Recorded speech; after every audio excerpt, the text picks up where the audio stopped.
M S news کی ناظرین السلام علیکم۔ امید ہے آپ لوگ سب خیریت سے ہوں گے۔ آج کا ہمارا ٹاپک ہے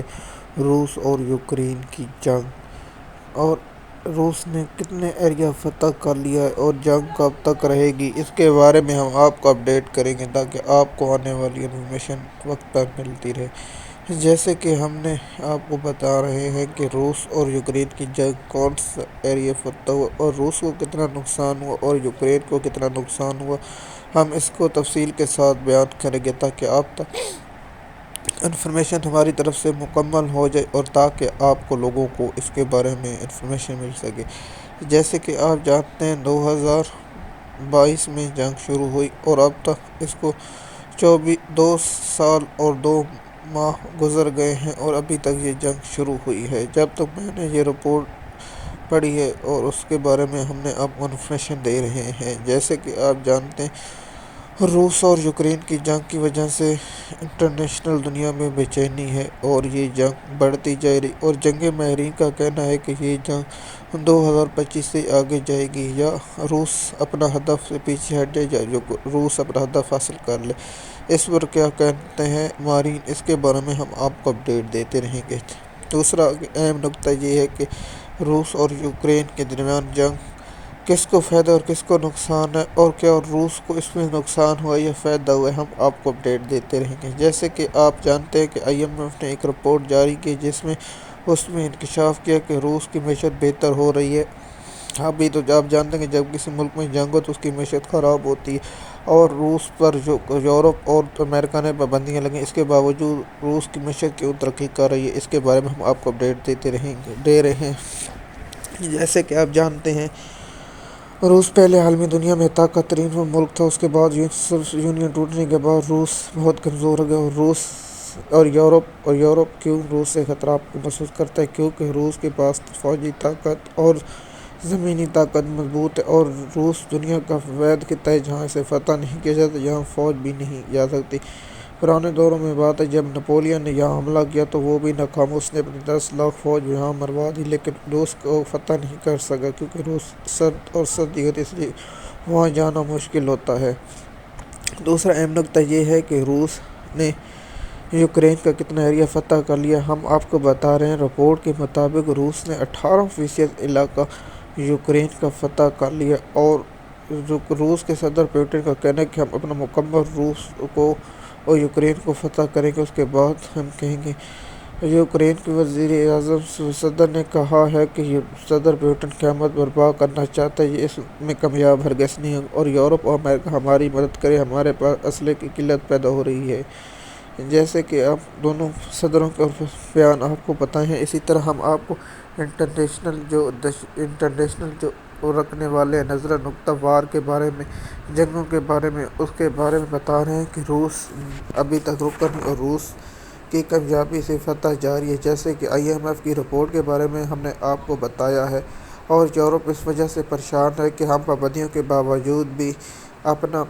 روس کا کچھ نہیں گئے اور روس کی معیشت ترقی کر رہی ہے، اور اس کے بعد آئی ایم ایف کی رپورٹ نے انکشاف کیا کہ روس بڑی معیشت ہے۔ اس کی وجہ کیا ہے؟ کیونکہ روس پر پابندیوں کے باوجود بھارت اور چائنا روس سے تیل اور گیس اور یوریا کھاد اور ڈی اے پی کھاد خرید رہا ہے، اور یہ ساز و سامان بھی بیچ رہا ہے، اور اس کی خرید و فروخت ہو رہی ہے۔ دنیا میں ویسٹ زمین یوکرین کے جہاں گندم کی کاشت ہوتی ہے، اس لیے جنگ کے باوجود یوکرین کو نقصان ہو رہا ہے۔ ابھی تک یوکرین کو نقصان اس وجہ سے ہو رہا ہے کیونکہ امریکہ میں الیکشن ہونے ہیں، اور امریکہ کے الیکشن نومبر میں ہونے ہیں، اس لیے یورپ پریشان ہے۔ اگر وہاں صدر ٹرمپ آ گیا واشنگٹن میں تو کیا حالات ہوں گے، اس لیے یورپ بھی پیچھے ہٹا، اور امریکہ نے یوکرین کو جو جنگی مدد دینے کے لیے روک رکھا ہے، کیونکہ امریکہ کے صدر ڈونلڈ ٹرمپ نے جب اس کو اقتدار آیا تو جنگیں روکی، اس وقت جنگیں نہیں ہوئی، لیکن روس صدر بائیڈن کے ہوتے ہوئے جنگیں ہو گئی۔ جیسے کہ آپ جانتے ہیں دنیا میں اس وقت 2 جنگیں لڑی جا رہی ہیں، سب سے بڑی جنگ روس اور یوکرین کی ہے، اس کے بعد اسرائیل نے فلسطین میں قتل عام کر رہا ہے، لیکن دنیا خاموش ہے اور مسلمان ممالک بھی اس پر خاموش تماشائی بننے بیٹھے ہیں۔ جیسے کہ ہم نے آپ کو ہر طرف انفارمیشن دیتے ہیں کہ جس ملک میں معاشی اور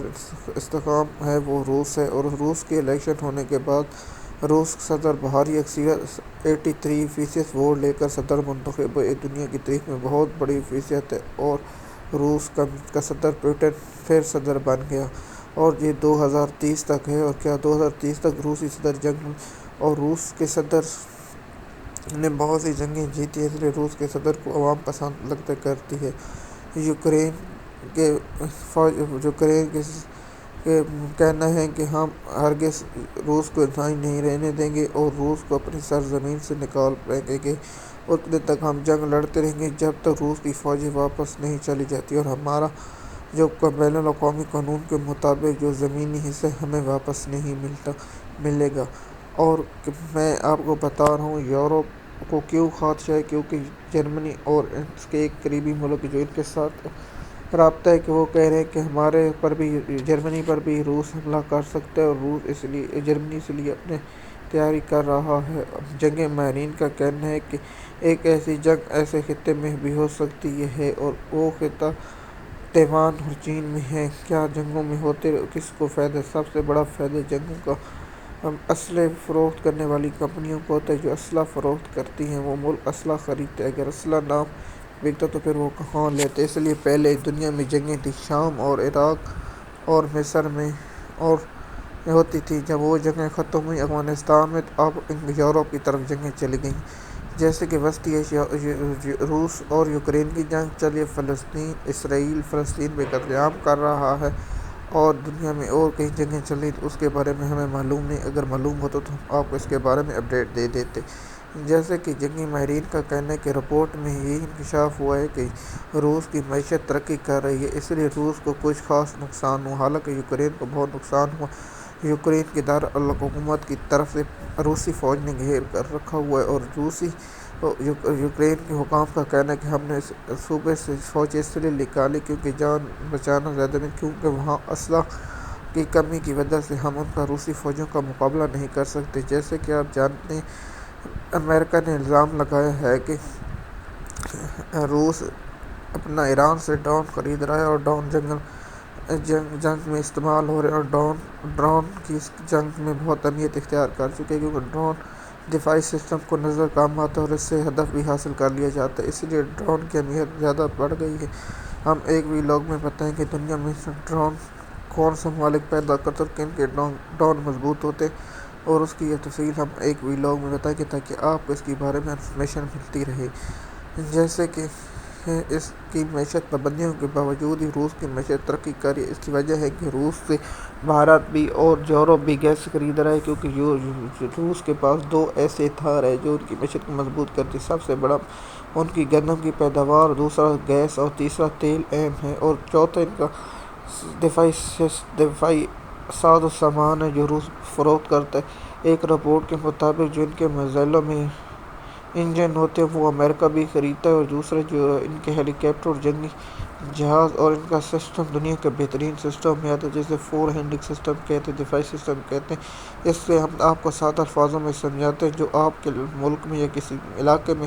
نیوکلی میزائل یا بڑا میزائل حملہ کیا جائے، اسے ہوا میں تباہ کرنے کی صلاحیت رکھنے والے سسٹم کو فور ہینڈنگ سسٹم کہتے ہیں، جو حال ہی میں بھارت نے روس سے خریدا ہے، اور پاکستان نے اس سے بدلے میں چائنا سے جہاز خریدے جو ان سسٹم سے مقابلہ کر سکتے ہیں۔ وہ خریدے گئے عمران خان کے دور میں، اور عمران خان کے دور میں وہ پاکستان کو طیارے مہیا کر دی گئی، اس لیے پاکستان کے دفاعی سسٹم بھی مضبوط ہے۔ بھارت ایسی حرکت پاکستان کے پر نہیں کر سکتا، کیونکہ پاکستان دنیا کی 6 ایٹمی پاور ہے، اور پاکستان کو جنگی لحاظ سے اسلحہ اور دیگر میزائلوں میں بہت آگے ہے، اس لیے پاکستان کی بھارت آنکھ طرف نہیں دیتا، اس لیے پاکستان کے دشمن پاکستان کی معیشت پر حملہ کرتے ہیں، اور اندرونی غداروں سے مل کر پاکستان میں دہشت گردی پھیلاتے ہیں، اور ہمارے نوجوانوں اور لوگوں کو دہشت گردی کے واقعے سے قتل کرتے ہیں۔ اس لیے ہماری سیکورٹی ایجنسی اس پر قابو پانے کے لیے کام کر رہی ہیں۔ دوسرا اہم نکتہ یہ ہے کہ روس جنگ جاری رکھنے کے باوجود روس کی معیشت کیوں ترقی کر رہی ہے؟ جیسے کہ میں نے آپ کو بتایا کہ چائنا اور یورپ کے ممالک اور انڈیا بھی اس سے خرید و فروخت کر رہا ہے، اس لیے روس کی معیشت کو نقصان نہیں ہوا۔ جیسے کہ آپ جانتے ہیں روس دنیا میں ابھرتی ہوئی ایک طاقت ہے، چائنا، اور اس کے ساتھ ہے چائنا اور روس کا بلاک، اس لیے امریکہ کو پریشانی ہے کہ اگر روس اور چائنا کی معیشت بڑھتی رہی تو امریکہ کی خاک مل جائے گی۔ جیسے کہ امریکہ جنگوں میں اپنے پیسے بہت ضائع کر چکے، اس لیے امریکہ کو سمجھنا ہے کہ وہ جنگوں سے ان کو فائدہ نہیں نقصان ہوا ہے، کیونکہ جنگوں میں امریکہ یہ اسلحہ فروخت کرتا ہے، لیکن دنیا کے ہر ملک اپنا اسلحہ خود بناتے اور کفالت ہو رہا ہے۔ جیسے کہ ہم نے آپ کو بتایا کہ دنیا میں جنگوں میں نقصان زیادہ فائدہ اسلحہ ساز کمپنیوں کو فائدہ جو اسلحہ فروخت کرتی، جیسے میٹر بم، کلاشنکوف اور دیگر گولیاں اور ساز و سامان فروخت کرتے ہیں۔ ہم ایک نیکسٹ ویلوگ بتائیں گے کس ملک کے سب سے زیادہ ڈرون مضبوط ہیں، وہ کون سے ڈرون دنیا کے طاقت ترین ملک استعمال کرتے ہیں۔ ایک ویلوگ بنائیں گے تاکہ آپ کو اس کی اپڈیٹ حاصل ہو، اور ہم آپ کو اسی طرح کے ویلوگ بناتے رہیں گے، اور پاکستان کی سیاسی صورتحال اور پاکستان میں حالیہ ہونے والے واقعات کے بارے میں ہم باخبر رکھیں گے۔ اگر آپ ہمارے چینل پر نئے ہیں تو ہم آپ کو ریکویسٹ کرتے ہیں آپ ہمارا چینل سبسکرائب کریں، لائک کریں، تاکہ آپ کو اپڈیٹ ملتی رہے۔